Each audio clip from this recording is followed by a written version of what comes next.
Hello दोस्तों, मैं हूं मीर और आज मैं एक्सप्लेन करूंगा एक mystery thriller movie gone girl को जो 2014 में आई थी। अगर इस मूवी की रेटिंग की बात की जाए तो इसे बहुत ही पॉजिटिव रिस्पांस मिला था। जैसे इसे IMDb पर मिले हैं 8.1 स्टार आउट ऑफ 10, रॉटन टमाटो पर 87% fresh with 87% audience score, Metacritic पर इसे मिले हैं 79 आउट ऑफ 100 और इसे 86% गूगल यूजर्स ने लाइक किया है। So without wasting much time चलते हैं सीधा वीडियो की तरफ।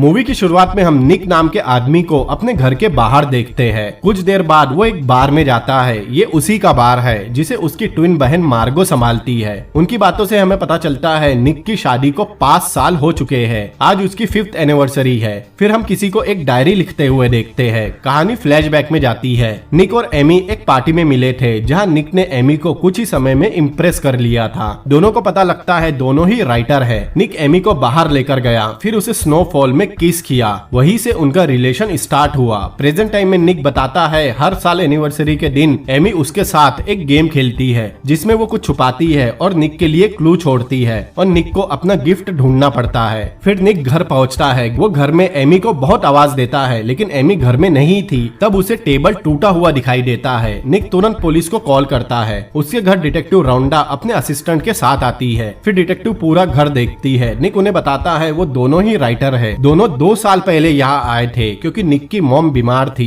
लेकिन अब वो गुजर चुकी है। निक उन्हें अपने बार के बारे में भी बताता है। साथ ही वो पार्ट टाइम यहाँ के कॉलेज में पढ़ाता है। किचन चेक करते समय डिटेक्टिव को वहाँ एक खून का निशान दिखाई देता है। डिटेक्टिव को ये भी पता लगता है निक की वाइफ अमेजिंग एमी है। दरअसल एक समय एमी अमेजिंग एमी नाम से फेमस थी। फ्लैशबैक के जरिए हमें दिखाया जाता है कुछ साल पहले एमी की बुक लॉन्च पार्टी थी जहाँ एमी ने निक को अपने पेरेंट्स से मिलवाया था। उसी पार्टी में निक ने उसे शादी के लिए प्रपोज किया था। प्रेजेंट टाइम में पुलिस निक के कुछ सैंपल लेती है। फिर डिटेक्टिव उसे बताती है वो इस केस को बहुत सीरियसली लेने वाले हैं। साथ ही वो कल प्रेस कॉन्फ्रेंस करेंगे और उसके घर की फोरेंसिक जांच होगी जब तक निक अपनी बहन के घर पर रह लेगा। पूछताछ के दौरान पुलिस और हमें पता चलता है निक को एमी के बारे में कुछ नहीं पता। जैसे वो दोपहर में क्या करती है, उसके यहाँ कोई दोस्त है या नहीं, उसका ब्लड ग्रुप क्या है, निक को कुछ नहीं पता, जो पुलिस के लिए काफी हैरानी की बात थी। फिर निक एमी के पेरेंट्स को इन्फॉर्म करता है। फिर वहाँ से अपनी बहन के घर जाता है और उसे भी पूरी बात बताता है। दूसरी तरफ डिटेक्टिव निक के घर आती है जहाँ बाहर ही उसे एक प्रेग्नेंट औरत मिलती है। वो उसे बताती है वो एमी की फ्रेंड है लेकिन वो औरत होमलेस थी, इसीलिए डिटेक्टिव रौंडा उसे इग्नोर कर देती है। घर के अंदर फोरेंसिक की टीम जांच कर रही थी जिससे उन्हें पता चलता है वो खून का ही निशान था। साथ ही क्रेडिट कार्ड,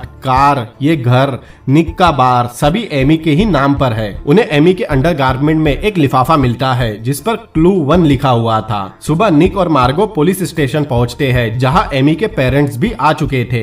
एमी के पेरेंट्स भी निक को काफी पसंद करते थे। फिर वो लोग प्रेस कॉन्फ्रेंस करने जाते हैं जहां मीडिया के सामने निक सिर्फ इतना ही बोलता है अगर किसी को भी एमी के बारे में पता चले तो उनके पास जरूर आए, जो सुनकर सभी काफी हैरान थे। वही दूसरी तरफ एमी के माँ बाप बहुत इमोशनल स्पीच देते हैं। फोटो लेते समय निक से कोई कुछ पूछता है, निक उसे जवाब देता है जिससे उसके दांत दिखते हैं, जिससे उसकी फोटो ऐसे आती है जैसे वो एमी के पोस्टर के सामने हंस रहा हो। फिर एमी के पेरेंट्स डिटेक्टिव को डेजी कॉलिंग के बारे में बताते हैं। निक को भी उसके बारे में पता था। दरअसल डेजी एमी का एक्स बॉयफ्रेंड था। एमी के उसके ब्रेकअप करने के बाद उसने सुसाइड करने की कोशिश की थी। एक मिलियनर होने के बावजूद वो एमी के लिए पागल था और कुछ समय पहले ही वो यहाँ से 2 घंटे की दूरी पर दूसरे शहर में रहने आया है, लेकिन निक कहता है वो उसी शहर का है। एमी के पेरेंट्स यहाँ एक और लड़के का जिक्र करते हैं जिसके बारे में निक को पता नहीं था। एक लड़के ने एमी पर बुरी तरह हमला करके उसे घायल किया था। बाद में उस लड़के को जेल भी हुई थी, लेकिन हाल के दिनों में ऐसा कुछ गलत या अलग नहीं हुआ था। एमी के पेरेंट्स के जाने के बाद डिटेक्टिव निक को वो लिफाफा दिखाती है जो उन्हें घर से मिला था।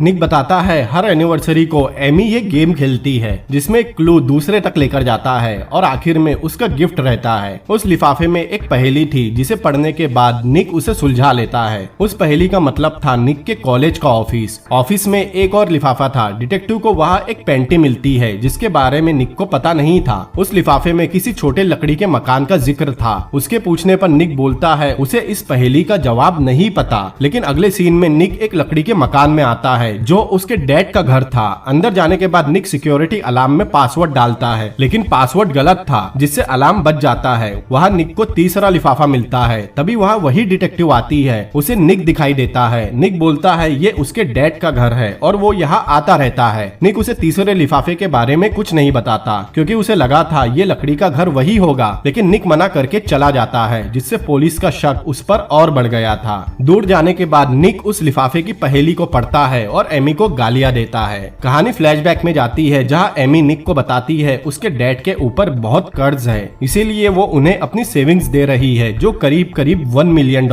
है, जिस पर निक ज्यादा कुछ नहीं कहता। कुछ समय बाद रिसेशन आ गया था। निक की नौकरी चली गई थी। वो दिन भर घर पर वीडियो गेम खेलता जिससे उसके और एमी के बीच बहस भी होने लगी। तभी निक को उसकी बहन का कॉल आता है जिससे उन्हें पता चलता है निक की मॉम को कैंसर है। एमी तभी समझ गई थी अब सब बिगड़ने वाला है। प्रेजेंट टाइम में एमी को गायब हुए 7 दिन हो चुके थे। उन लोगों ने एमी को ढूंढने में मदद करने वालों के लिए कुछ इंतजाम किया था। डिटेक्टिव उससे उस औरत के बारे में पूछती है जो खुद को एमी की फ्रेंड बता रही थी, लेकिन निक उसे जानता नहीं था। बस जाते जाते कभी कभी उन्हें हाय कर दिया करता था। कुछ देर बाद वहाँ एक लड़की आती है और निक से सेल्फी के लिए पूछती है, लेकिन फोटो में गलती से वो हंस देता है। निक उसे रिक्वेस्ट करता है कि वो उस फोटो को डिलीट कर दे या किसी को शेयर ना करे, लेकिन वो लड़की नहीं मानती और वहाँ से चली जाती है। एमी की तलाश अभी भी जारी थी। मीडिया निक की वो फोटो चलाती है जिसमें वो एमी के पोस्टर के सामने हंस रहा था। कहानी फिर फ्लैशबैक में जाती है तो निक और एमी न्यूयॉर्क छोड़कर यहाँ शिफ्ट होने निकले, लेकिन निक ने एमी से पूछा तक नहीं। वो घर आकर बहुत खुश था। उस समय एमी को ऐसा लग रहा था जैसे वो कोई सामान हो और उसे उठाकर एक जगह से दूसरी जगह ले जाया गया हो। प्रेजेंट टाइम में निक से मिलने एक लड़की आती है। ये निक की स्टूडेंट थी जिसके साथ उसका अफेयर चल रहा था। निक ने उसे बोला था वो एमी को डाइवोर्स देने वाला है। निक उसे जाने बोलता है क्योंकि किसी को भी उन दोनों के बारे में पता चला या डाइवोर्स की बात भी पता चली तो सब निक पर ही शक करेंगे। निक उसे जाने बोलता है लेकिन उसमें ज्यादा ही गर्मी भरी थी, इसीलिए वो वही यामा काटा करते हैं। कहानी फिर फ्लैशबैक में जाती है। अब निक की मॉम की डेथ हो चुकी थी।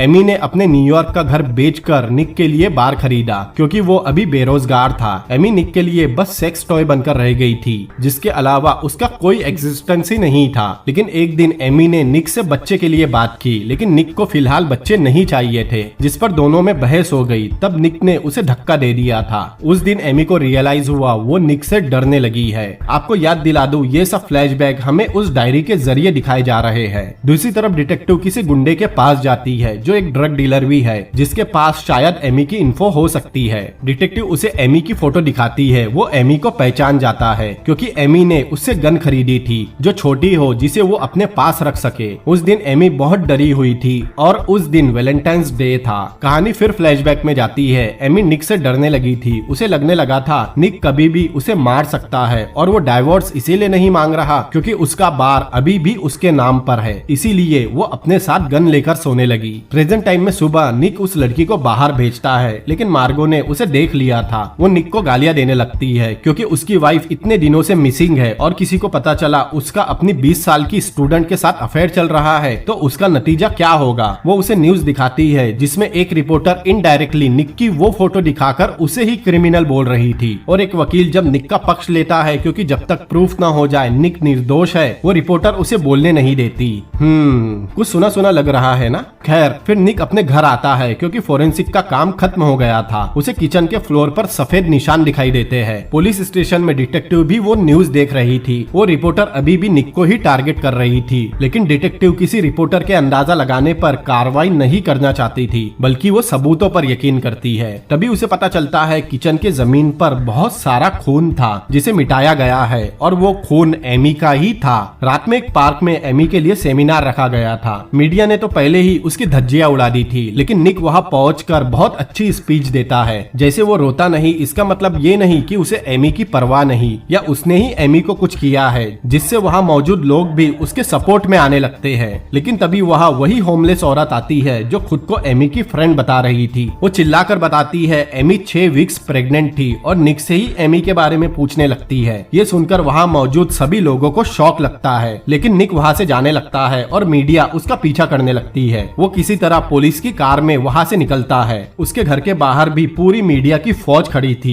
जो किसी भी तरह कोई वीडियो बनाना चाहती थी। ये देखकर आपको कुछ याद आ रहा हो तो मुझे जरूर बताएं। डिटेक्टिव आकर निक से बात करती है, लेकिन निक बोलता है वो उस औरत को नहीं जानता और वो एमी की फ्रेंड नहीं है। लेकिन तब वो एमी और उसकी कुछ फोटो दिखाती है, लेकिन इससे ये प्रूफ तो नहीं होता कि एमी प्रेग्नेंट थी। लेकिन कुछ देर में उनके पास एमी की मेडिकल रिपोर्ट आने वाली है। वो आगे बताती है जब वो यहाँ पहली बार आई थी तब वहाँ एक टेबल टूटा हुआ था, लेकिन जब वो उस जगह बस अपना पैर पटकती है वहाँ की एक फोटो गिर जाती है। तो ये कैसे हो सकता है कि हाथापाई हुई हो और सिर्फ टेबल टूटा और वहाँ की सभी चीजें अपनी जगह पर थी और उन्हें किचन में बहुत सारे खून के निशान मिले जिन्हें साफ किया गया था। लाश न मिलना, खून के निशान मिलना जिन्हें साफ किया गया हो, ये साफ साफ मर्डर की ओर इशारा कर रहे हैं, वो भी किसी फैमिली मेंबर के द्वारा। और उनकी फैमिली में तो बस निक और एमी ही थे। साथ ही उन्हें पता चला है निक के ऊपर $1,70,000 का क्रेडिट कार्ड लोन पेंडिंग है जिससे बहुत सारी चीजें खरीदी गई है। लेकिन निक ये देखकर खुद ही शॉक नजर आता है। उसे नहीं पता था उसका क्रेडिट कार्ड किसने इस्तेमाल किया। लेकिन पुलिस के पास एमी की $1.5 मिलियन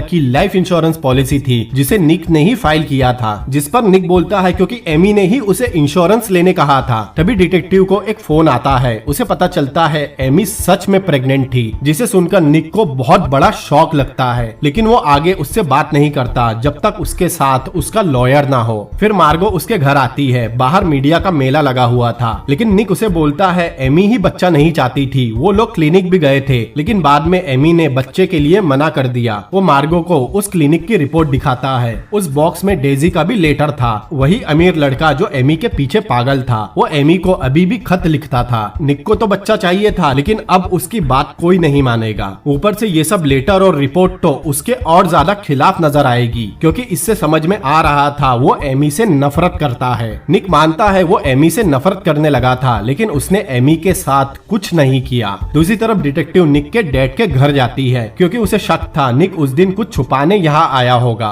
दूसरी तरफ निक उस तीसरे लिफाफे के क्लू को सुलझाना शुरू करता है। इस तरफ डिटेक्टिव को उस घर के बेसमेंट में एक भट्टी मिलती है जिसके अंदर एक डायरी थी जिसके कॉर्नर जले हुए थे। दूसरी तरफ निक ने उस पहेली को सुलझा लिया था। वो चुपके से रिपोर्टर से बचते हुए कहीं जाने निकलता है। इस तरफ डिटेक्टिव जब उस डायरी को पढ़ती है, ये वही डायरी थी जिसमें सारे फ्लैशबैक लिखे थे जो हमने शुरुआत से देखे हैं। और उसके आखिर में लिखा था एमी को शक है निक उसे एक दिन मार देगा। ये डायरी निक के खिलाफ सबसे बड़ा सबूत है। दूसरी तरफ निक एक घर के गैराज में पहुंचता है। उसका दरवाजा खोलने पर उसे दिखाई देता है उसके क्रेडिट कार्ड से खरीदी गई सभी चीजें वही रखी हुई थी, जिसे देखकर निक बहुत ज्यादा शॉक में था। फिर अचानक हम एमी को एक कार में देखते हैं और हमें पता चलता है एमी ने ही ये सब किया है, क्योंकि निक ने उसके पूरे पैसे ले लिए और एमी को ये भी पता था निक उससे चीट कर रहा था। इसीलिए उसने निक को खुद के ही मर्डर के इल्जाम में फंसाने का प्लान बनाया। उसने सबसे पहले उस लोकल प्रेग्नेंट लेडी से दोस्ती की और उसे निक की झूठी कहानियां सुनाई कि वो कितना अब्यूजिव हस्बैंड है। सीक्रेटली निक के क्रेडिट कार्ड से ऑनलाइन गैम्बलिंग की और बहुत सारी चीजें खरीदी।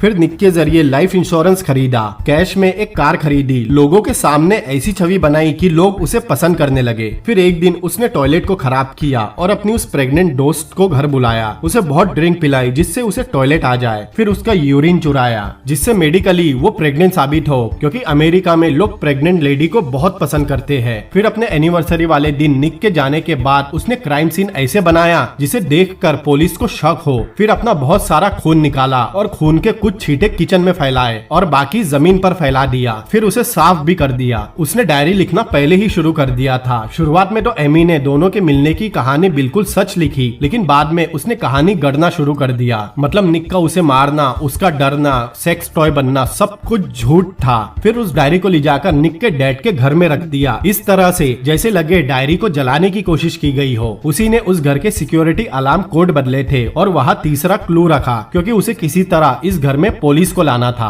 फिर वो सभी चीजें छुपा दी। एमी को गायब हुए अभी 2 घंटे हुए थे। एमी चाहती थी निक पर उसकी खूबसूरत प्रेग्नेंट वाइफ के मर्डर का इल्जाम लगे। फिर एक गैस स्टेशन के टॉयलेट में उसने अपना हुलिया बदला। फिर वहाँ से शहर से बहुत दूर एक घर किराए पर लिया। उसके पास फिलहाल बहुत सारा कैश था। फिर उसने खुद के चेहरे पर वार किया ताकि उसे आसानी से पहचाना ना जा सके। दूसरी तरफ प्रेजेंट टाइम में निक मार्गो के पास जाता है, क्योंकि वो सब सामान मार्गो के ही गैराज में रखा हुआ था। अब उस सब सामान को देखकर मार्गो और निक ये तो समझ समझ गए थे ये सब एमी का ही किया धरा है और वो अभी भी जिंदा है। उसमें एक गिफ्ट ऊपर रखा था, दोनों उसे अंदर लेकर आते हैं। उसमें एक गिफ्ट के साथ एक लेटर में पहेली लिखी थी जिसका मतलब था निक जेल जाएगा। निक बताता है वो हमेशा उसे अपनी उंगलियों पर नचाती थी, वो जैसा चाहती थी निक वैसा ही करता था। मार्गो बताती है इस शहर में अपनी बीवी के मर्डर के लिए मौत की सजा होती है। दूसरी तरफ एमी इंटरनेट पर खुद के बारे में पता करती है और निक की हालत देखकर उसे बहुत खुशी होती है। कुछ समय बाद उसकी दोस्ती उसके पड़ोस में रहने वाली ग्रेटा नाम की लड़की से हुई। उसके पूछने पर वो बताती है उसने निक को एक दिन उसके बार के बाहर एक लड़की के साथ देखा था और निक ने स्नोफॉल में उसे वैसे ही किस किया था जैसे निक ने उसे पहली बार किस किया था। दूसरी तरफ निक न्यूयॉर्क जाकर टेनल बोल्ट से मिलता है। बोल्ट वही वकील है जिसे उसने न्यूज में देखा था। वो उसे एमी के बारे में सब बताता है जिसे सुनकर बोल्ट एमी की काफी तारीफ करता है क्योंकि उसकी कहानी बिल्कुल सटीक थी। बोल्ट उसका मुकदमा लड़ने तैयार था लेकिन उसकी फीस $1,00,000 है। निक को बचाने का एक ही आइडिया था, उन्हें एमी की सच्चाई सबके सामने लानी होगी कि वो कितनी चालाक औरत है। तब निक बताता है कुछ समय पहले उसने एक आदमी को जेल भिजवाया था, शायद उसे भी एमी ने ही फंसाया हो। साथ ही डेजी नाम का एक लड़का भी है जिसे एमी ने छोड़ दिया था। सरप्राइजिंगली बोल्ट के पास उस पहले लड़के का नंबर था जो वो निक को दे देता है क्योंकि बोल्ट को पहले से पता था निक उसके पास ही आएगा। फिर निक जाकर उस लड़के से मिलता है जिसे कुछ साल पहले एमी ने जेल भिजवाया था। वो बताता है एमी और वो एक साथ थे लेकिन बाद में एमी उस पर कंट्रोल करने लगी, इसीलिए उसने एमी से दूरी बना ली। लेकिन एक दिन वो उसके घर आई और उसे पैशनेटली सेक्स करने के लिए फोर्स किया। सेक्स के दौरान वो बहुत ज्यादा चिल्ला रही थी। दूसरे दिन सुबह उसके घर पुलिस आई क्योंकि एमी ने उसके ऊपर रेप का इल्जाम लगाया था। एमी के शरीर पर घाव थे, एमी के अंदर उसका सीमन था जिससे उसे सीधा 30 साल की जेल हुई थी। वो बहुत मुश्किल से जेल से बाहर निकल पाया है लेकिन जेल से छूटने के बाद भी उसे कोई नौकरी नहीं देता क्योंकि रिज्यूम में उसे अपना क्रिमिनल रिकॉर्ड लिखना पड़ता है जो एक रेपिस्ट का है। कोई लड़की उसके साथ डेट पर नहीं जाती क्योंकि गूगल करते ही उसके बारे में सब पता चल जाता है। इन शॉर्ट एमी ने उसकी जिंदगी बर्बाद कर दी थी सिर्फ इसीलिए क्योंकि वो बस उससे अलग होना चाहता था और न्यूज देखकर वो समझ गया था रेप के आगे अब एमी मर्डर का नाटक कर रही है। दूसरी तरफ एमी ग्रेटा के साथ टीवी देख रही थी जिसमें वो एंकर इनडायरेक्टली निक को ही खूनी बता रही थी और औरतों को बहुत ज्यादा लाचार बेचारी दिखा रही थी जैसे उसने सभी औरतों का ठेका ले रखा हो और आदमी तो जन्मजात कमीने होते हैं। वो अपने शो पर उस प्रेग्नेंट औरत को भी बुलाती है, वो भी एमी की तारीफ करती है कि वो कितनी अच्छी थी, कितनी प्यारी थी और जैसा उसे एमी ने बताया था वो निक को गुस्सैल और अब्यूजिव बताती है।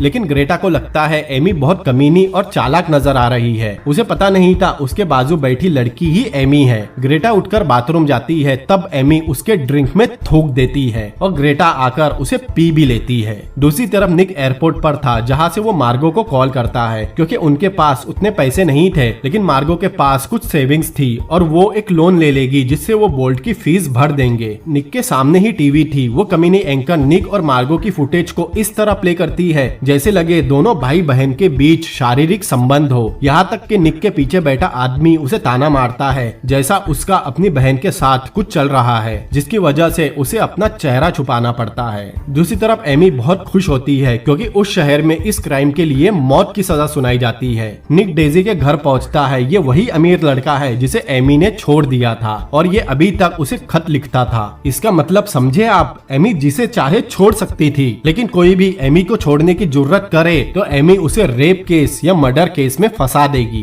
खैर निक डेजी से बात करने की कोशिश करता है लेकिन डेजी उससे कोई बात नहीं करता। निक अपने बार के पास आता है जो कोई टूरिस्ट स्पॉट बन गया था लेकिन उस डिटेक्टिव को दाल में कुछ काला लग रहा था जैसे निक उस बुक को जलाने अपने डैड के घर ही क्यों ले जाएगा, डायरी जलने तक रुका क्यों नहीं, घर का अलार्म कैसे बजने लगा। लेकिन उसके असिस्टेंट को इसमें कुछ खास नहीं लगता। दूसरे दिन वहाँ बोल्ट पहुँचता है। निक उसे बताता है एमी ने पहला सुराग उसके ऑफिस में छोड़ा। वहाँ उसने रेड पेंटी छोड़ी क्योंकि वहाँ निक और उसकी गर्लफ्रेंड अक्सर यामा काटा करते थे। दूसरा सुराग उसने उसके डैड के घर छोड़ा, वहाँ भी दोनों यामा काटा करने जाते थे। तीसरा सबसे बड़ा सुराग एमी ने उसकी बहन के घर छोड़ा, मतलब वो सभी सामान जो क्रेडिट कार्ड से खरीदा गया था जिससे ऐसा लगे निक ने ये सब अपनी बहन के लिए खरीदा है और वो भी उसके साथ मिली हुई है। लेकिन बोल्ट बोलता है ऑफिस और मार्गो का घर तो ठीक है लेकिन उसके डैड के घर में उसने क्या छोड़ा होगा। निक को कोई आइडिया नहीं था क्योंकि उसने तो वो लिफाफा वहाँ से ला लिया था। जब निक वहाँ जाता है वहाँ पुलिस के टैग लगे हुए थे, इसका मतलब पुलिस को यहाँ से कोई स्ट्रॉन्ग एविडेंस मिला होगा।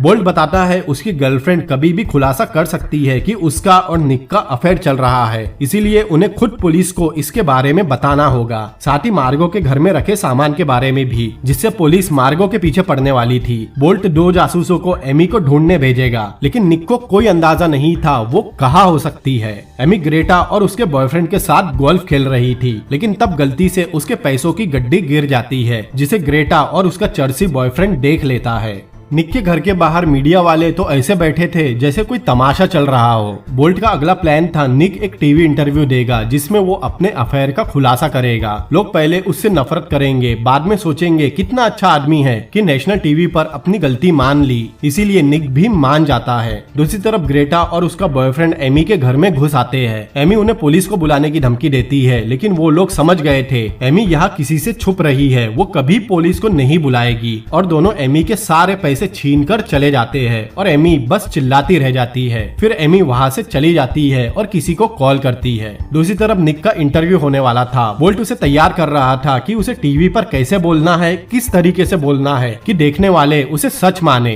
दूसरी तरफ एमी एक होटल में आती है। उसने डेजी को बुलाया था। वो डेजी के सामने नाटक करती है कि वो कितनी अकेली थी, निक कितना कमीना था और उसने डेजी को छोड़कर बहुत गलत किया, और डेजी था तो पहले से उसके पीछे पागल। वो एमी की बातों पर यकीन कर लेता है। वो दोनों वहाँ से जाने लगते हैं, लेकिन तभी टीवी न्यूज में वो देखते हैं निक की गर्लफ्रेंड ने पहले ही मीडिया के सामने आकर बता दिया उसका और निक का अफेयर चल रहा है पिछले 1.5 सालों से। वहाँ एमी के माँ बाप भी थे, वो भी एमी के गायब होने का जिम्मेदार निक को मानने लगे हैं। इस तरफ बोल्ट का प्लान फेल हो गया था। वो निक को चलने बोलता है क्योंकि अब हालात बिल्कुल बदल चुके हैं, लेकिन निक नहीं मानता। वो अभी भी इंटरव्यू देने पर जोर देता है क्योंकि वो सब संभाल लेगा, इसीलिए बोल्ट उसकी बात मान जाता है। फिर निक इंटरव्यू देने जाता है जहां सभी औरतें उसे बहुत गिरी हुई नजरों से देखती हैं। फिर ये सीन यही कट होता है और कार में मार्गो और बोल्ट उसकी काफी तारीफ करते हैं इंटरव्यू इतना अच्छा देने के लिए। उसका इंटरव्यू 24 घंटे बाद दिखाया जाएगा, जब तक निक को अपनी शक्ल किसी को नहीं दिखानी। वही डेजी एमी को अपने आलीशान घर में लेकर आता है। फिर उसे पूरा घर दिखाता है। उस घर के चारों तरफ कैमरास लगे हुए थे। एक कैमरा उस घर के मेन डोर के बाहर भी था। दूसरे दिन सुबह एमी उन कैमरास के पॉइंट्स को देखती है। डेजी उसके लिए नए कपड़े लेकर आता है। अब शाम होती है। निक का इंटरव्यू आने वाला था जिसे निक और मार्गो साथ में देखते हैं, जिसमें निक बहुत इमोशनल होकर अपना अफेयर एक्सेप्ट करता है और एमी की बहुत तारीफ करता है। असल में बड़े बड़े झूठ बोलता है। इस इंटरव्यू को एमी और डेजी भी देख रहे थे। इंटरव्यू के एंड में निक एमी को घर वापस आने बोलता है क्योंकि उसे यकीन है, यकीन क्या उसे पता है एमी जिंदा है। फिर उससे माफी मांगता है और कहता है वो दोबारा कोई गलती नहीं करेगा। इस पार्ट को एमी बहुत ध्यान से देख रही थी। इंटरव्यू खत्म होने पर मार्गो देखती है अब लोग उसके सपोर्ट में आने लगे हैं। तभी घर के बाहर पुलिस आती है। उन्हें मार्गो के पड़ोसी ने कंप्लेन की थी कि उसके गैराज में कुछ रखा हुआ है। पुलिस उस गैराज को खोलती है जिसमें उन्हें वही सामान मिलता है। इससे अब वो डिटेक्टिव भी निक को ही क्रिमिनल मान रही थी और पुलिस मार्गो को ही गिरफ्तार कर लेती है। इस तरफ डेजी सोच रहा था वो और एमी साथ में रहकर नई शुरुआत करेंगे और सब कुछ पहले जैसा हो जाएगा और एमी फिर से उसके साथ आ जाएगी। इस तरफ निक बोल्ट के साथ पुलिस स्टेशन पहुंचता है। बोल्ट उसे बोलता है बिना लाश, बिना मर्डर वेपन के पुलिस सिर्फ कन्फेशन से ही उसे दोषी साबित कर सकती है। लेकिन निक इस बार कुछ छुपाना नहीं चाहता। इस बार वो पुलिस को सब सच बताएगा। डिटेक्टिव निक से उस गिफ्ट और डायरी के बारे में पूछती है। उसे गिफ्ट के बारे में तो पता था, लेकिन उसने डायरी पहले कभी नहीं देखी। डिटेक्टिव बताती है ये डायरी एमी की है जो उन्हें निक के डैड के घर से मिली है। निक भी कंफर्म करता है वो हैंडराइटिंग एमी की हो सकती है। फिर डिटेक्टिव डायरी के शुरुआत के पन्नों के बारे में पूछती है। वो सब सच ही थे, लेकिन बाद में बच्चों के लिए मारना, सेक्स टॉय बनाना, उससे डरना, बाकी सब निक मानने से इनकार करता है। साथ ही डायरी के आखिरी पेज पर लिखा था ये आदमी उसे कभी भी मार सकता है। साथ ही उन्हें निक के घर में एक डंडा मिला था जिस पर एमी का खून लगा था, जिसे जलाने की कोशिश की गई थी। और गर्मियों के मौसम में आग कौन जलाता है, इसीलिए डिटेक्टिव निक को एमी के मर्डर के चार्ज में गिरफ्तार कर लेती है। दूसरी तरफ एमी डेजी के सामने छोटे कपड़े पहनकर आती है। फिर उसके जाने के समय उसे बहुत जोर से किस करती है जिससे डेजी के होठ से खून निकलने लगता है। एमी उसके बाल बिखेरती है और उसकी शर्ट बाहर निकालती है। डेजी खुशी में मुस्कुराते हुए अपने कपड़े ठीक करते हुए बाहर जाता है। डेजी के जाते ही एमी अपने कपड़े पर रेड वाइन लगाती है और खिड़की के पास आकर रोने लगती है क्योंकि उस खिड़की पर कैमरा की रेंज थी, जिससे ऐसा लगता है डेजी अभी अभी एमी का रेप करके बाहर गया हो।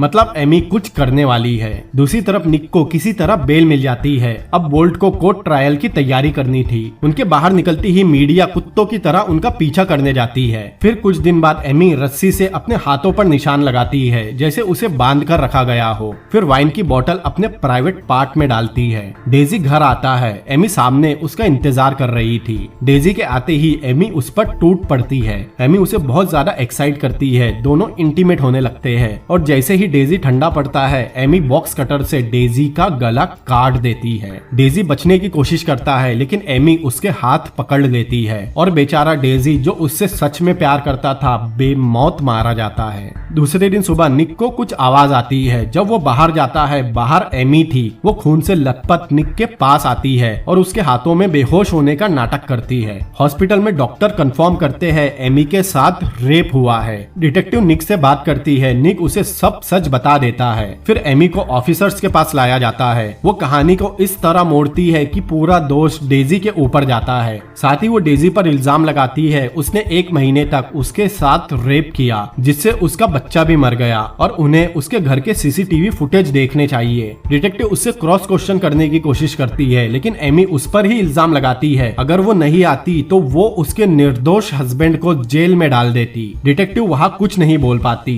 फिर निक उसे लेकर निकलता है। उसके घर के बाहर पूरे लोग, मीडिया वाले एमी को अप्रिशिएट कर रहे थे। ये देखकर मुझे बहुत गुस्सा आ रहा था। घर में जाने के बाद निक उसे नाटक करने से रोकता है। दरअसल निक का इंटरव्यू देखने के बाद उसे समझ में आया निक ही उसके लिए सही है, जिसे वो अपनी उंगलियों पर नचा सकती है। निक उससे पूरी बात पूछता है। एमी उसे कपड़े उतार कर शावर में बुलाती है ताकि उसके पास कोई माइक या कैमरा ना हो। फिर अपने बदन का खून धोते हुए उसे सब सच बताती है। वो घर तो वापस आ चुकी थी लेकिन निक उसके साथ एक कमरे में नहीं सोता। अब वो न्यूज एंकर बेचारे मरे हुए डेजी के पीछे पड़ गई थी। उस टाउन के लोग एमी को हीरो मानने लगे थे। एमी मीडिया के सामने बोलती है वो दोनों अपनी शादी बचाएंगे, मतलब अब निक उसे डाइवोर्स भी नहीं दे सकता। निक डिटेक्टिव और बोल्ट से मिलता है। डिटेक्टिव भी अपने हाथ खड़े कर लेती है क्योंकि वो कुछ नहीं कर सकती, क्योंकि एमी ने सेल्फ डिफेंस में डेजी को मारा है। वो ये साबित नहीं कर सकते उसने डेजी का खून किया है। दूसरी तरफ एमी मीडिया के लोगों को थैंक यू बोल रही थी निक को माफ करने के लिए और बेचारा निक बस देख रहा था। कुछ दिन बाद रात में एमी अचानक निक के पीछे आ जाती है और उसे सोने के लिए लेकर जाती है। इससे हमें समझ में आता है निक अब एमी से डरने लगा है। एमी उसे समझाती क्या धमकाती है, उसे हस्बैंड की रिस्पॉन्सिबिलिटी निभानी होगी। एक दिन उनका इंटरव्यू होने वाला था। निक ने सोच लिया था वो इंटरव्यू में सब सच बता देगा। एमी उसे फोर्स करती है, उसे मानना होगा उसने वो क्रेडिट कार्ड इस्तेमाल किया था। साथ में ये भी मानना होगा उसने एमी पर हाथ उठाया था। फिर वहाँ वही रिपोर्टर आती है। निक उसे बोलता है उन लोगों ने उसे मानसिक बीमार बोला, मर्डरर बोला, उसके और उसके बहन के बीच शारीरिक संबंध बताया। लेकिन ये बेशर्म बोलती है बस टीआरपी के लिए थोड़ा बहुत मसाला लगाकर खबर दिखाई। निक एमी के पास जाता है। वो उसे दिखाती है वो प्रेग्नेंट है, लेकिन निक ने तो उसे छुआ भी नहीं। एमी ने उसके स्पर्म का इस्तेमाल किया था जो क्लिनिक में पड़े थे। एमी की वजह से सब लोग उससे नफरत करने लगे थे। उसे एमी से अलग होना था लेकिन वो उसके बच्चे को भी उससे नफरत करवाएगी, जिसे सुनकर निक को गुस्सा आ जाता है। लेकिन एमी उसे धमकाती है उसने निक के लिए क्या कुछ नहीं किया, यहाँ तक कि मर्डर तक किया। वो और भी बहुत कुछ कर सकती है क्योंकि पूरा देश अभी उसके साथ है। और बेचारा निक कुछ नहीं बोल पाता।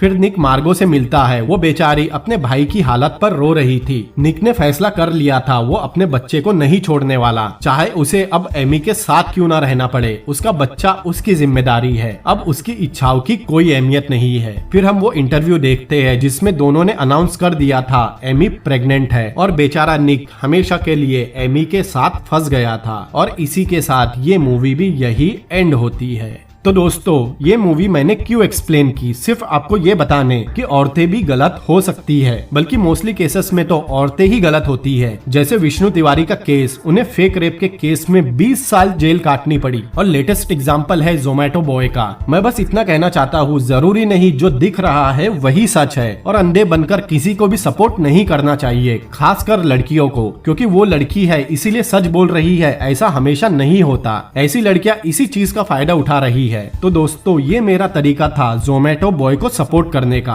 आप क्या सोचते हैं मुझे कमेंट करके जरूर बताएं। अगर आपको ये वीडियो पसंद आई हो तो इस वीडियो को लाइक करें, शेयर करें और मेरे चैनल को सब्सक्राइब करें। तो मिलते हैं अगली बार किसी और अमेजिंग मूवी के एक्सप्लेनेशन में। Peace on.